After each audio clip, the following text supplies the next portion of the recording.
Hello and welcome to Awaken and Ascend. I am Jennifer Regular here with a very special guest. Elona Lopari is joining me from New York today. She is the CEO and founder of the Life School. She's many other things and plays many different roles, which I'm sure she'll share with you today. But we're going to be delving into aligning personal and professional success from the inside out and really focusing on how we can encompass purpose-driven visionary leadership. So I'm super excited for this conversation. So glad you're all here joining us, and welcome, Elona. I'm so excited to have you here. Thank you so much, Jennifer. It's a pleasure to be here, and thank you for all the amazing work that you're doing in the world and the beautiful space you have created here for your listeners. Thank you so much. And as you know, my business is called Lighting the Path. So I'm really curious, Elona, what lit your path? What got you on this mission to elevate and educate and empower people to really align their leadership skills in their personal and professional lives from the inside out?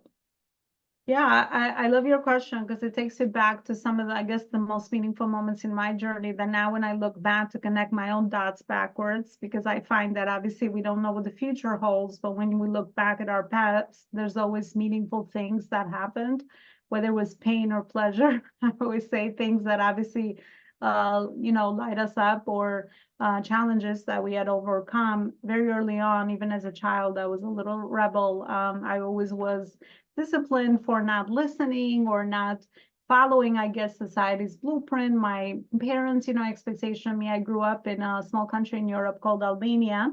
And then I was there for 15 years before we migrated to the United States. So, I guess the society blueprint continued. My parents both wanted to ensure that I had that American dream and I was successful in my career and I had my home and I was happily married and I had my kids and all of those things that I guess that's the definition of success that they also were inherited to kind of know that that was the model to follow. And I reached the corporate level. I got my bachelor's degree. I followed everything to a T without even questioning it. I think I got a little softer as I got older, but when I was a child, I was very intuitive and I always knew, like I had always this inner knowing inside of me. However, I was not aware. I had no idea how to use it, what it was, and all of these. So when I climbed the corporate ladder, and I was actually very successful inside the company I worked for, all the way climbed to the C-suite level, I'm like, I had this moment of awareness that I was no longer happy. And I'm like, wait, is that what the definition of success is? Is this really what the purpose of my life is? Because I already reached here. And this is not what it really is supposed to have felt. I really wasn't fulfilled. At that time, the company was also acquired by another company. The culture was very toxic.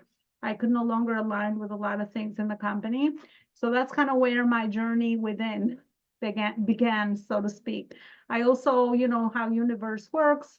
I had a lot of other challenges with my personal relationships, my marriage, like things somehow always come to wake you up. And unfortunately for me, like a lot of people, I had to have a lot of pain in my life so that I could start to look within and figure out what were some of the things that were causing me a lot of the anxiety. I felt misaligned. Now we have new words, hopefully, thankfully. But back then, I just had no idea because I'm like, what is this? Is not making sense.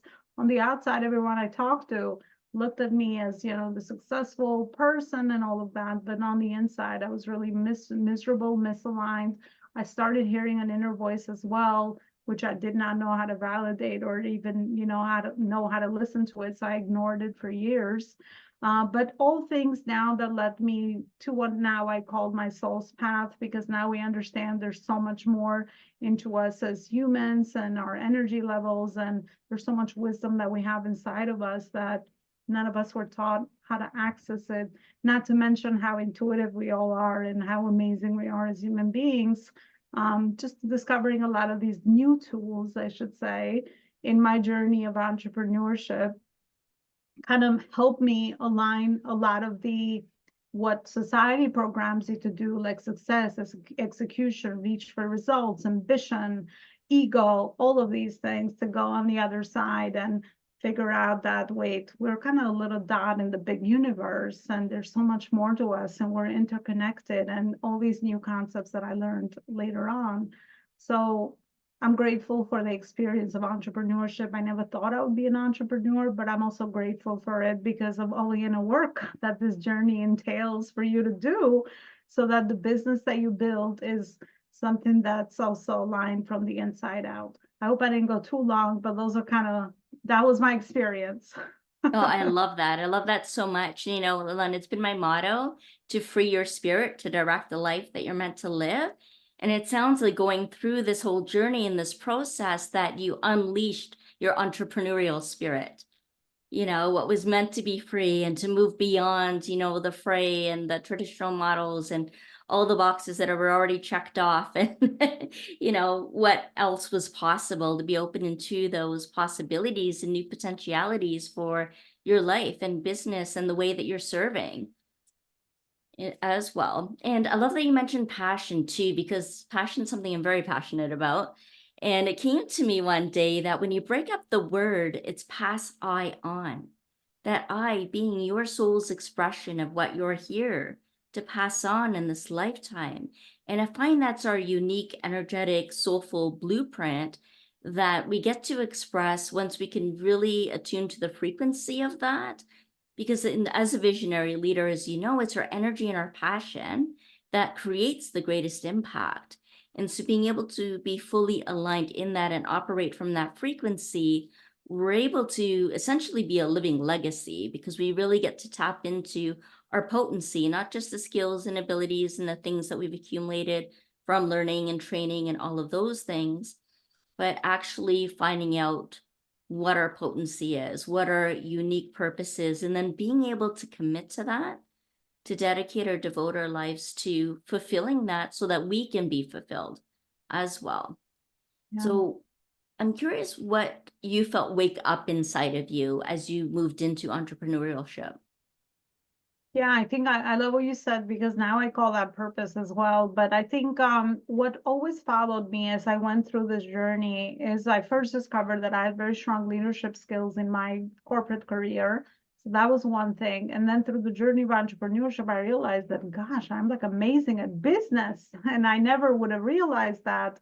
And now when I look back and connect a lot of my own dots, I was always very curious around the journey of business because it's such a big field and you can get to be creative and you can be innovative. And especially for me, one of the big, things that always bothered me is when I felt limited or put in a box. So entrepreneurship is that, whole world where you get to create. So I guess just paying attention to a lot of the things that I was really good at, even, intuitive with a lot of my clients and pairing a lot of the strategy and the implementation of things that I had learned is just paying attention to the things that really lit me up and made me feel really happy and fulfilled when I was able to add value to somebody else. And through that journey, I had a lot of trial and error. I did executive coaching when I first, ventured out on my own. I did career coaching because I did HR for many years for them. So all these different experiences until I really position myself in the thing that I'm the strongest at, which is the business acumen stuff, meaning aligning both my past and my future, pretty much self or present, with the business world, where we can now combine conscious leadership into a successful company and into a successful business that is really run beyond its owner, where business is its own independent entity. And once we know the process to be able to get there, then, we can do that. So it's just combining all these things. But I think a common pattern has always been, now that I'm more aware, I'm always paying attention to things that I'm attracted to, like messages, people, when I'm reading, what's coming up for me, what's lighting me up inside. Those are the things that I stop in the being mode and I just write things down, or I'll connect the dots and I'll be like, okay, I need to explore that a little bit further. So it becomes like almost like putting together puzzle pieces in your life. But I love it because you become like a curious, go back to curiosity as a child. Sometimes we lose that as we get older, but just going back and stay very curious around the things that attract me. Like I figured out that I used to write poems when I was a preteen. So I went back to that now and I'm like channeling, like just putting together poems and I even made a song and all of that. So just paying attention to things that really attracted me even when I was young, all the way to kind of where I am now. And that's actually what I really think is part of our soul's path as humans, right? And our job is to work on our self-awareness, heal a lot of our wounds and things that kind of hold us back, and learn how to overcome fear and all of that, so that we can really go and stay in the right alignment with that, because that's very authentic and unique to each of us. And there's a reason why we get attracted to different things. And even my company came to me from an inside, and I said, wow, life is like a school, and everyone's unique experience is very, very valuable. And as humans, hold on, we've always learned from each other's experiences. So why not bring people together with our own authentic experiences, so we can learn and grow from one another and collaborate and all these different things. So that's why I value people and I value experiences. And in life, I always want to gather as much experience as I can, whether it's challenges or wins or successes, because all of those just become my own story, my authentic way that I have experienced my life. And I have good stuff to tell others or to share with others. And I always have something to bring to the conversation and also to the work that I do. So yeah, that's kind of how that all unveiled. But I think it's all connected to paying attention to the things that we are attracted to, because that's really connected to our purpose, and it's all individual at the end of the day. Yeah, really becoming aware of what matters most, like what we stand for and how we want to lead our life and who we want to be in that as well. And you brought up the puzzle and putting all the pieces together. And that brought up this image and reminder that the puzzle starts out as a picture. There's the picture on the box of what it's supposed to look like afterwards. There's that big vision of how it's going to be. And you open the box and there's all these tiny little pieces that are supposed to go together. And quite often people start out with the framework, right? Like all the edges, go to the edge and put that around because that's the easiest piece. Then we have to fill that in, and we look for the things that connect and the things that match in colors and really create that alignment, right? And how everything fits together. And yet it's in this box also, right? So I think part of that foundational piece, though, is having the bigger picture, having a vision, knowing what you want it to look like or feel like, and then even picking up the puzzle in the first place. We're drawn to that. There's something that appeals to us, that we're attracted to, and that we want to spend time on and really put together. And it can really become a meditation. But it's also an analogy for life and how we can put together our life and our business. We may have that bigger vision. We might have the picture in mind. We might have our framework that we can, start with and then fill in all the pieces. But it also shows that from that picture, things get broken up and put into pieces. And that's when we fall apart, right? And then we realize it's just everything falling into place because it's meant to align in a different way and to really speak to who we are now. And who you are now is this amazing CEO and founder of the Life School, a keynote speaker, a facilitator. You write poetry, writing in magazines and books, and doing all kinds of things to really make a difference in the world. And so I'm curious, Elona, what your big vision is, what's on the outside of your puzzle blocks. Yeah, I love that you mentioned the puzzle blocks, because to me, it's like the journey of evolution. We don't know, obviously, the right timing sometimes to make a decision because we feel like that's the right decision to make, and it doesn't end up being that. But I've also learned to be very patient in the process and to allow the right timing rather than push for things. I used to be like driven, like, okay, goals, like this, like no matter what, I've always been resilient because I have like this fire inside of me. If you open me up, there'll be fire. And I've also, of course, have struggled with burnout, because when you have the fire, now you have to learn how to do the spiritual side of kind of putting water to the fire when it's needed. So learning, I think also something else that I've learned is to be able to just stay patient and let divine timing, get realized. As long as I take inspired action from the being and get the insight from there, then I'm not working hard, but I'm working smart. This has been like a common theme that I've kind of showed up for me. But I think back to your question, all the stuff that I do, my vision is big because one of the most important values for me is always growth and contribution. So every day, that's what I strive to do. And because I realize that I have lots of very gifted in the channel of entrepreneurship, I don't see an end to, physically, obviously, to building a company that's big and that it's creating impact and creating profits and then doing other things with my nonprofit and all of that. So I don't know what the future holds, but when I go within and meditate, I always see myself through the journey of entrepreneurship, my own company, then on the investor side, where I am, involved in many other companies and I'm supporting people that way and entrepreneurs that way. And then my other thing will be somewhere in the visionary leadership, not politics, but anywhere where there's decision making really affecting society as a whole. So that's kind of like when I meditate every time, this is the vision that always shows up for me. So that's kind of what I see thus far come up for me, but I will never stop to grow and evolve. And I think every day I continuously improve things and I learn to get smarter and more aware and more intuitive and all these different things that are so important. And I just don't know where the journey will lead me, but I'm going to keep following whatever's attracting me. That is for sure.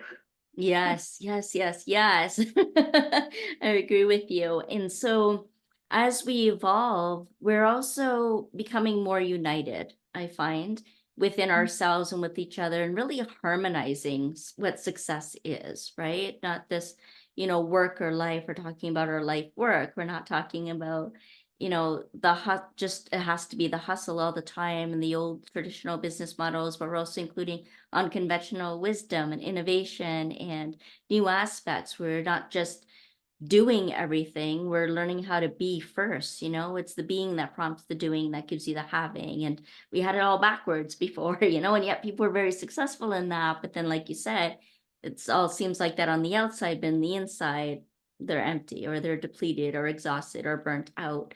And they don't have that energy and the passion anymore. And it just becomes like an automatic thing. So how do we keep that energy and passion alive? How do you sustain your momentum, especially when you have so many different things going on? How do you stay aligned within yourself? Yeah, I And love that you said that because now we're all understanding that we're all interconnected. The universe is abundant. There's no such thing as competition. I don't believe in none of these traditional business things that we probably have heard. Those are old models. There's always going to be people further ahead in the journey. So we should learn how to leverage each other's strengths, build really healthy relationships, leverage each other's gifts. And we can always do more good in the world that way rather than one soul, ranger somewhere hiding in the back. So one of my gifts in corporate was building talent and building top talent and diversity, bringing amazing people together and leveraging what their essentially their purpose is and connecting that to the bigger vision of where the company was going. And I do similar things today also. So I think it's really important that we learn how to collaborate. We're in this era and it's we can do so much more, which kind of uniting and contemplating and being a complement to one another because we all come again from different life journeys, and that's the beauty of where we are. Now, how do I keep myself spiritually healthy? I have my practices, my disciplines. They're my habits. I no longer have to think about them. I do my meditation. I do my physical exercise. I do my journaling. I have my amazing people around me that I discuss, my ups and downs, things that I am overcoming or things that are not going well. I step back from things. Into nature. Nature's pulling me lately a lot. So I'm going into nature a lot more and just reflecting and increasing my self-awareness with things that new puzzle pieces I'm trying to put together. I think those are like constant things that I do. And with my work, when I lose focus, I try not to take action and go from survivor mode because that's very easy to do. And I have to catch myself on that because I tend to go like fire drive, like, okay, put more fuel to the fire. Yeah. So, kind of going more in the being and then never problem solving out of fear or out of like scarcity, but kind of just letting things just patience. If I don't know what my next step is, I usually don't do anything until I figure out what that is through the being side and all these practices that I've put in place so that I can take inspired action. Now, having said that, there's also moments where I also test a lot of things. I'm a curious cat child, so I love doing things and then figuring it out. Like, I'm like, okay, so let me try that or this. And there's a lot of value in that for me as well. So just kind of harmonizing both, where I obviously, if I make a big life decision, I'm gonna, take my time and lean into my intuition a lot more. But if I'm just trying to figure out and, evolving in certain, I guess, technical stuff, like practical stuff, I'll just like take lots of action or learn from other people. I mean, I'm just a lifelong student. I'm always reading, learning, leveraging other people's experiences, which is why I value speaking, I value books, I value anyone's experience, because if somebody has already connected the patterns in their life, even though we're so unique, there's still things that we still all, commonly go through. So if someone has already figured it out, I think it would be smart to save my time, because I don't think society really has taught us that our time is the most valuable thing. They always teach us to make money, be successful, healthy relationships, all of these different things that I talked about. But I think now I'm reaching the next decade, and I don't know, I have like a special appreciation for time, and I think time is the most important commodity. So just being very intentional, aligned with things and where I'm spending my time, and whether that's connecting to the bigger purpose. And for the days that things don't go well, I usually have figured out that I just need 24 hours and a good night's sleep, and I'm back to recharge the next day. Yeah. But I think it's important for everybody to know what works for them based on their own type, build up, genetic, all those different things. But unless you kind of just try a few things, I don't think you're going to know what is the right thing for you.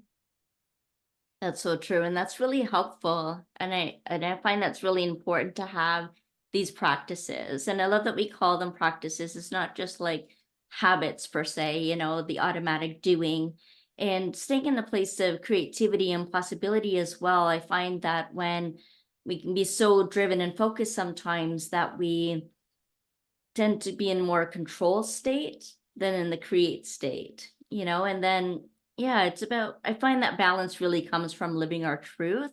And so the more self-awareness we have, the more conscious we are of our choices and what our intentions are, really being able to implement our inspired ideas through our intuitive guidance and with intention, bringing that all together. And I love what you said about time as well, and it being such a precious resource, and it's a non-renewable resource.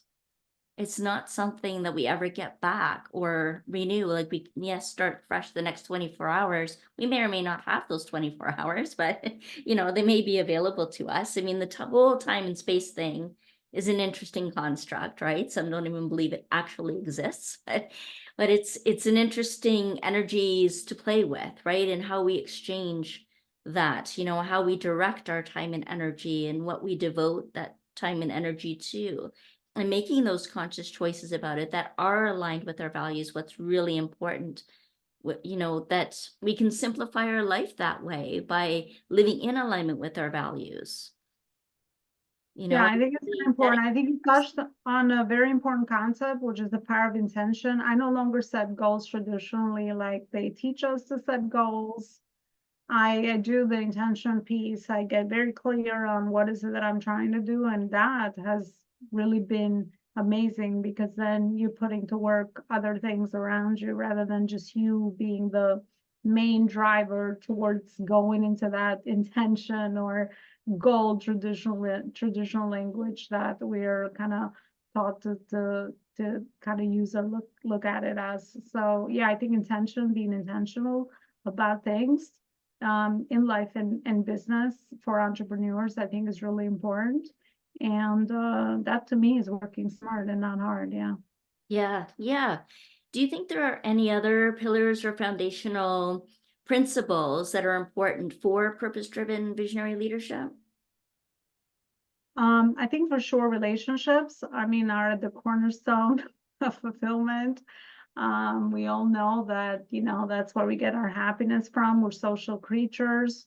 So I think working on our own relationship with self and inner work, continuous improvement around that, because obviously at every new phase and stage of evolution that we go through, there's always going to be new things that show up. So learn, how to navigate that area, and then invest in really good relationships around you. And I think there are a lot of people right now which are figuring out, including myself, that as you evolve and as you ascend, I guess, since the podcast is also called Rise and Ascend or Awaken and Ascend, a lot of those relationships around you that served you for whatever phase and stage you were in might no longer be a good fit for your new journey or where you are, what new point you are, where you are in the journey as well. So not to be afraid to kind of honor yourself and put the right boundaries around you, and be uncomfortable around this area, because I think this is a very scary thing for a lot of people, including myself, being a recovering people pleaser,